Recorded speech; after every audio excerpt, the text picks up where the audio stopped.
بسم اللہ الرحمن الرحیم وصلی اللہ وسلم علی نبینا و مولانا محمد وعلی آلہ و اصحابہ اجمعین، اما بعد۔ کتاب الترجل کا باب شروع ہو رہا ہے۔ باب ما جاء فی رد الطیب۔ روایت حسن ابن علی اور ہارون ابن عبداللہ دونوں کے حوالے سے جا رہی ہے۔ عن ابی ہریرہ رضی اللہ عنہ قال قال رسول اللہ صلی اللہ علیہ وسلم من عرض علیہ طیب فلا یردہ فإنہ طیب الریح خفیف المحمل۔ جناب نبی کریم صلی اللہ علیہ وسلم ارشاد فرماتے ہیں کہ جس شخص کو خوشبو، عطر وغیرہ دیا جائے، اس کے سامنے پیش کیا جائے بطور ہدیے کے، تو وہ اسے واپس نہ کرے، اس لیے کہ یہ ایسا ہدیہ ہے جس کی بو بہت عمدہ ہے، فطرت اس کی طرف مائل ہوتی ہے اور اس کو اٹھانے میں بڑا ہلکا ہے، کوئی بوجھ نہیں ہے۔ اس حیثیت سے بھی ہلکا ہے کہ وزنی چیز نہیں، اور اس اعتبار سے بھی کہ کوئی بہت بڑی قیمتی چیز بھی نہیں ہوتی کہ جس کے احسان کا زیادہ بوجھ اپنے اوپر لے کر چلنا پڑے۔ عام طور سے یہ چیز ایک دوسرے کو ہدیہ کی ہی جاتی ہے۔ اصل میں انسان کی طبیعت اور اس کا نفس یہ پسند کرتا ہے رائحہ طیبہ کو، اور اس کی وجہ سے انسان کی فطرت بھی، اس کی طبیعت بھی خوش ہوتی ہے۔ اور جو مطلب ہم نے ذکر کیا وہ امام قرطبی رحمۃ اللہ علیہ کے حوالے سے لوگوں نے نقل کیا ہے کہ جیسے خفیف المحمل کا مطلب جیسے اس کو اٹھانا کوئی زیادہ بوجھل نہیں بنتا ہے، اور نہ ہی یہ کوئی بہت بڑا احسان ہے کہ جس کو قبول کر لینے سے پھر دماغ پر، کندھے پر ایک بوجھ رہے گا کہ اب میں اس احسان کا بدلہ کب واپس کر پاؤں گا۔ نہیں، بلکہ جریان عادت الناس ہے اس سلسلے میں۔ ہاں، مشک جیسی خوشبو ہو تو پھر وہ ایک الگ چیز ہے، اس میں احسان بہت بڑا ہو جاتا ہے اور وہ غلائے ثمن۔ لیکن یہاں تو حضور پاک علیہ السلام نے عمومی طور پر بات ارشاد فرمائی ہے۔ نیز ایک دوسرے کو خوشبو لینے دینے سے طبیعتوں میں بھی محبت پیدا ہوتی ہے، استجلاب انس ہوتا ہے، یہ مقاصد بھی اس میں شامل رہیں گے۔ اس کے بعد کا ترجمۃ الباب ہے طیب المرأۃ للخروج۔ اصل میں دیکھیے، عورتیں ویسے بھی ان کو نکلنے سے منع کیا گیا ہے۔ ان کے باب میں قرآن کریم کہتا ہے وَقَرْنَ فِي بُيُوتِكُنَّ وَلَا تَبَرَّجْنَ تَبَرُّجَ الْجَاهِلِيَّةِ الْأُولَى۔ اور حدیث شریف میں آپ حضرات نے مشکات شریف کی جلد ثانی میں بالکل شروع میں پڑھ لیا ہے کہ عورت جب گھر سے باہر نکلتی ہے تو شیطان اس کے ساتھ ہو لیتا ہے، بلکہ چاروں طرف سے شیطانی ہوسناک نظریں اور طاقتیں اس کو اپنی طرف کھینچتی ہے۔ خاص طور پر عورتوں کو چاہیے کہ جب وہ نکلے، کسی ضرورت کی بنیاد پر اگر ان کو نکلنا پڑے تو خوشبو لگا کر نہ نکلیں۔ عورتیں اگر خوشبو لگانا چاہتی ہیں تو اپنے شوہروں کی خاطر، ان کی محبت کے استجلاب کی خاطر، استئناس کی خاطر گھر کی چہار دیواری میں خوشبو لگائیں۔ باہر نکلتے وقت انہیں خوشبو لگانے کی بالکل اجازت نہیں ہے، بلکہ بعض روایتوں میں تو ایسی عورتوں پر لعنت بھیجی گئی ہے، اس لیے کہ وہ فتنے کا باعث بنتی ہے۔ تو طیب المرأۃ للخروج ای للخروج من البیت، روایت دیکھیے گا جس میں حضور اکرم صلی اللہ علیہ وسلم نے مردوں اور عورتوں کی خوشبو کے درمیان فرق بھی بیان کیا ہے کہ اگر عورت کو کبھی خوشبو لگانی پڑ جائے تو اس میں کلر ہو، مہک نہ ہو، اور مردانگی ہے اس میں، اس کو کلر کی طرف زیادہ مائل نہیں ہونا چاہیے۔ طیب الرجال یہ ہو کہ اس میں مہک ہو، رنگ نہ ہو۔ جی ہاں، دیکھیے اب روایت کتاب میں حدثنا مسدد قال حدثنا يحيى قال اخبرنا ثابت بن عمارة قال حدثني غنیم ابن قیس المازینی الکعبی ابو العنبری البصری، نبی کریم صلی اللہ علیہ وسلم کا زمانہ پایا لیکن آپ کی زیارت کا موقع نہ مل سکا۔ حضرت عمر کے پاس وفد میں تشریف لائے تھے اور عتبہ ابن غزوان کے ساتھ مل کر انہوں نے غزوہ کیا تھا۔ ابن سعد نے بھی ان کا تذکرہ فرمایا ہے، اور ابن سعد کے حوالے سے حضرت سہارنپوری علیہ الرحمہ نے لکھا ہے کہ کان ثقتاً قلیل الحدیث، اور نسائی نے ان کو ثقہ کہا ہے، ابن حبان نے بھی ان کا شمار ثقات میں فرمایا ہے۔ وہ آگے بڑھیے۔ عن ابی موسیٰ ای ابی موسیٰ الاشعری رضی اللہ عنہ عن النبی صلی اللہ علیہ وسلم قال اذا استعطرت المرأة فمرت على القوم ليجدوا ريحها فهي كذا وكذا قال قولا شديدا۔ اذا استعطرت المرأة ای استعملت العطرہ، جب کوئی عورت خوشبو کا استعمال کرے، اور ایسی خوشبو جس کے اندر مہک زیادہ ہو، کلر کے مقابلے میں مہک کا غلبہ ہو، اور وہ عورت پھر یہ خوشبو ایسی مہکدار لگا کر گزرتی ہے، علی القوم ای علی الرجال، یہ یہاں قوم کا ترجمہ رجال سے کرنا پڑے گا تاکہ لیجدوا ریحہا والا جملہ اس کے ساتھ مناسب ہو جائے، کہ جب کوئی عورت خوشبو لگا کر مردوں کے پاس سے گزرتی ہے اور اس کے خوشبو لگانے کا منشا ہی یہ رہتا ہے کہ وہ مرد اس کی مہک کو اور اس کی خوشبو کو پائیں تو پھر اس کے اوپر فلاں فلاں لعنت ہوگی اور اس کو اللہ کی طرف سے اتنی اتنی سزا ملے گی۔ امام ابو داؤد رحمۃ اللہ علیہ کی کتاب پڑھتے پڑھتے آپ کو یہ معلوم ہونا چاہیے کہ امام ابو داؤد زیادہ تر ایسے خطرناک وعیدوں پر مشتمل جب جملے ہوتے ہیں تو اس کو ابہاماً ذکر کر دیتے ہیں، ورنہ نسائی شریف میں آیا کہ اذا استعطرت المرأة فمرت على القوم ليجدوا ريحها فهي زانية۔ ہاں،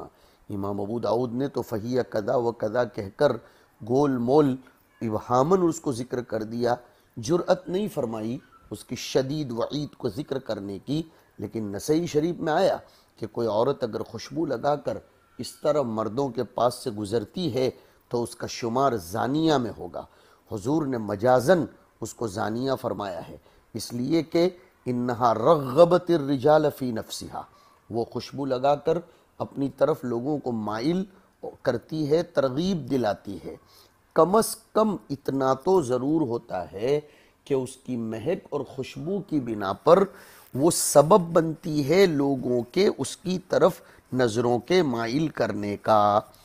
تو اب زین العین تو کم از کم ہو جائے گا، اس لیے اس کو زانیتن فرمایا گیا نسائی کی روایت میں، کہ جب کوئی عورت خوشبو لگا کر نکلے لوگ اس کی خوشبو پائیں تو وہ زانیہ ہے، یعنی سبب زنا ہے، اور زین العین۔ قال قولا شدیدا، قولا شدیدا سے مراد یہی ہے کہ سماہا زانیتن، اس سے زیادہ خطرناک کون سا قول ہو سکتا ہے۔ اس روایت کی تخریج ترمذی نے، مستدرک حاکم نے اور خزیمہ نے بھی فرمائی ہے۔ اس کے بعد کی روایت ہے حدثنا محمد بن کثیر قال اخبرنا سفیان عن عاصم بن عبید اللہ عن عبید مولا ابی رحم، رحم را کے ضم ہا کے سکون کے ساتھ، ابن حبان نے ان کو ثقہ کہا ہے، اور ابو داؤد اور ابن ماجہ نے ان کی ایک ہی حدیث نقل کی ہے جو ابھی ہمارے سامنے آ رہی ہے، اور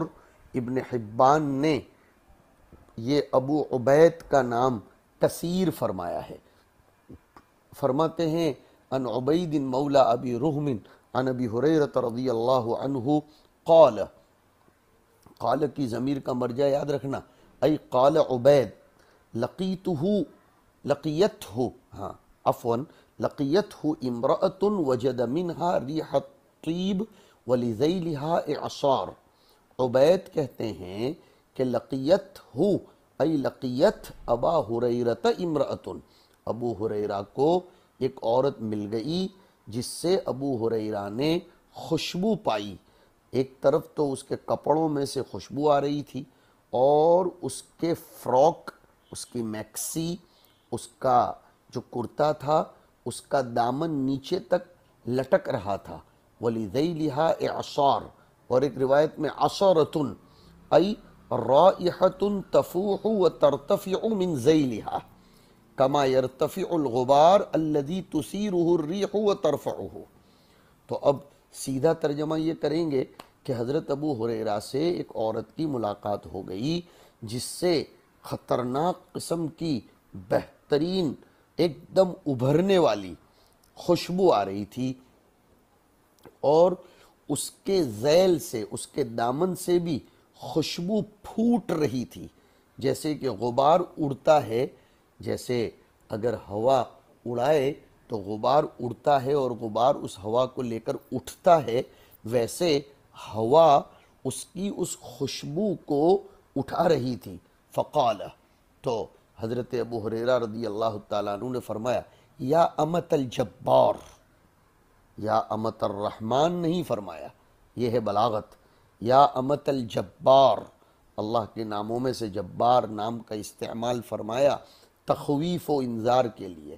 اے ذات جبار کی باندی اور لونڈی، جئتی من المسجد، تو مسجد سے آ رہی ہے؟ قالت نعم، اس عورت نے عرض کیا جی ہاں۔ قال وَلَهُ تَطَيَّبْتِ، یعنی تو نے مسجد جانے کے لیے ایسی اٹھنے والی، بھپکا دار، بہت زیادہ ابھرنے والی خوشبو لگائی تھی؟ قالت نعم، اس نے کہا جی ہاں۔ قال، تو حضرت ابو ہریرہ نے فرمایا، انی سمعت حبی ابا القاسم صلی اللہ علیہ وسلم یقول، میں نے میرے پیارے ابو القاسم محمد صلی اللہ علیہ وسلم کو یہ فرماتے ہوئے سنا ہے کہ لا تقبل صلاة لامرأة تطیبت لهذا المسجد حتى ترجع فتغتسل غسلها من الجنابت، کہ ایسی عورت کی خوشبو جس نے لگائی ہو، ایسی عورت کی کوئی نماز قبول نہیں ہوگی جس نے صرف مسجد جانے کے لیے خوشبو لگائی ہو۔ اندازہ لگائیے، جب مسجد جانے کے لیے خوشبو لگانے پر عدم قبول صلاۃ کی وعید آ رہی ہے، تو بازاروں میں، مول میں، یا باہر شادیوں میں، تقریبات میں جانے کے لیے خوشبو، پرفیوم اور سینٹ یہ لگانے کی کیسے اجازت ہو سکتی ہے؟ اچھے اچھے گھرانوں میں یہ بیماری پائی جاتی ہے، الامان والحفیظ۔ تو حضور فرماتے ہیں کہ اس عورت کی کوئی نماز قبول نہیں ہوگی جو مسجد جانے کے لیے خوشبو لگائے، جب تک کہ وہ لوٹ کر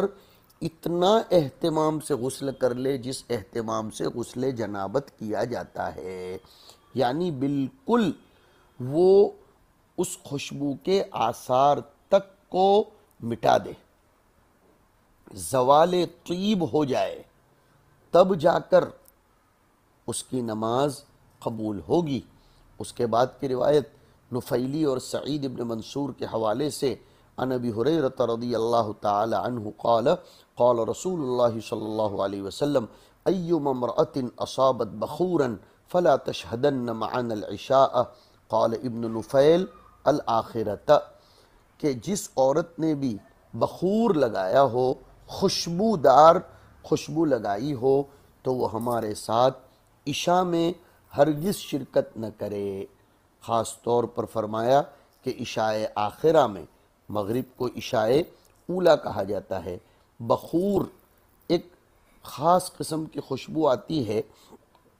جس پر کوئلہ وغیرہ رکھ کر پھر اس کو جلایا جاتا ہے تو دخان مطیب بن جاتا ہے، خوشبودار دھواں نکلتا ہے۔ حضور اکرم صلی اللہ علیہ وسلم نے فرمایا ایسی خوشبو لگانے والی عورت ہمارے ساتھ عشاء میں بالکل نہ آئے، اس لیے کہ وہ تاریکی کا وقت ہے، اور تاریکی کے وقت میں فتنے کا احتمال بنسبت دوسرے اوقات کے زیادہ ہوتا ہے۔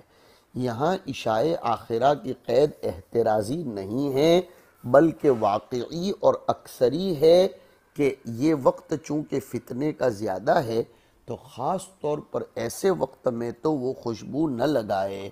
اور اوقات میں بھی نہ لگائے۔ اور شارح ابن رسلان فرماتے ہیں کہ جب بخار یعنی بخور لگائی ہوئی عورت کو عشاء کے وقت میں حاضری جائز قرار نہیں دی گئی تو فجر اور ظہر وغیرہ کے وقت میں تو بدرجہ اولا حاضری کی اجازت نہیں ہوگی، اس لیے کہ جب روشنی ہو، اجالا ہو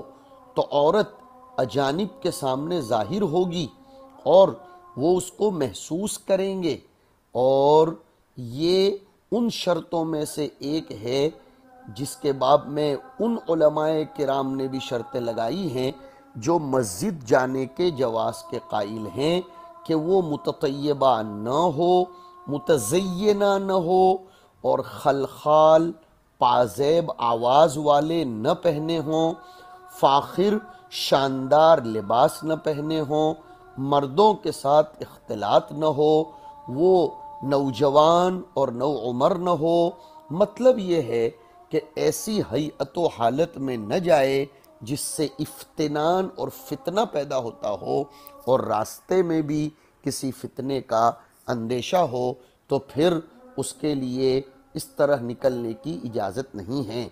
یہ ان لوگوں کے یہاں بھی ہے جو عورتوں کے مسجد جانے کے جواز کے قائل ہیں، ان کے یہاں یہ سب شرائط ہیں۔ عزیز طلبہ اور سامعین اندازہ لگائیں کہ عورت کو خوشبو لگانے پر مسجد جانے کے باوجود کتنی شدید وعیدیں ذکر فرمائی گئی ہیں، تو ہمارے معاشرے میں یہ بیماری آئے دن پھیلتی، بڑھتی اور پنپتی جا رہی ہے۔ لڑکیاں کالج جاتے وقت، اسکول جاتے وقت، نوجوان عورتیں، اور اب تو دیکھا جاتا ہے کہ بوڑھی عورتوں میں بھی شوق جاگتا ہے اور وہ اس قسم کی خوشبوئیں لگا کر شادیوں کی تقریبات میں، بلکہ افسوس یہ ہوتا ہے کہ کبھی موت میت کی محافل میں بھی خوشبو لگا کر جاتی ہیں۔ بعض عورتوں کو اس طرح بھی سنا اور دیکھا گیا کہ وہ اپنے زیورات بھی ظاہر کر کے جاتی ہیں اپنے گلے پر یا اپنے گریبان میں یا اپنے ہاتھ پیر میں۔ اللہ رب العزت ارشاد فرماتے ہیں کہ وَلَا يُبْدِينَ زِينَتَهُنَّ إِلَّا مَا ظَهَرَ مِنْهَا، لہٰذا ہمیں معاشرے میں ان چیزوں کی اصلاح کی طرف بھی توجہ دینے دلانے کی ضرورت ہے۔ شریعت نے جن چیزوں کی اجازتیں دی ہیں اس کو اپنی حدود تک رکھنا چاہیے، اس سے اس کو تجاوز نہیں کرنا چاہیے۔ اور یہ خوشبو سے ویسے بھی پھر جنات مائل ہوتے ہیں، جن کے لحوق اور مس کا بھی خطرہ رہتا ہے۔ یہ سب باتیں بھی ہمیں لوگوں کو سنانے کی، سمجھانے کی شدید ترین ضرورت ہے، جس کی وجہ سے ہمارا سماج اور معاشرہ گناہوں سے بچے۔ دیکھو طلبہ عزیز، گناہ کرنا تو برا ہے لیکن گناہ کا تسبب، اس کا سبب بننا، یہ بھی برا ہے۔ اسی لیے آپ حضرات نے مشکات شریف میں پڑھا لعن اللہ الناظر والمنظور الیہ، اللہ رب العزت دیکھنے والے پر تو لعنت کرتے ہیں لیکن جو اس ہیئت پر، حالت پر نکلتا یا نکلتی ہے کہ اس کی طرف لوگوں کی نظریں اٹھے تو اس پر بھی حق تعالی شانہ کی لعنت ہوتی ہے۔ اللہ رب العزت جس کو اپنی رحمت سے دور کر دے پھر وہ ایسی عورت اور ایسی بندی کی زندگی میں کوئی خیر و برکت نہیں ہوتی۔ اللہ رب العزت ان چیزوں کو سمجھنے کی، برتنے کی توفیق ارزانی فرمائے۔ وصلی اللہ علی النبی الکریم۔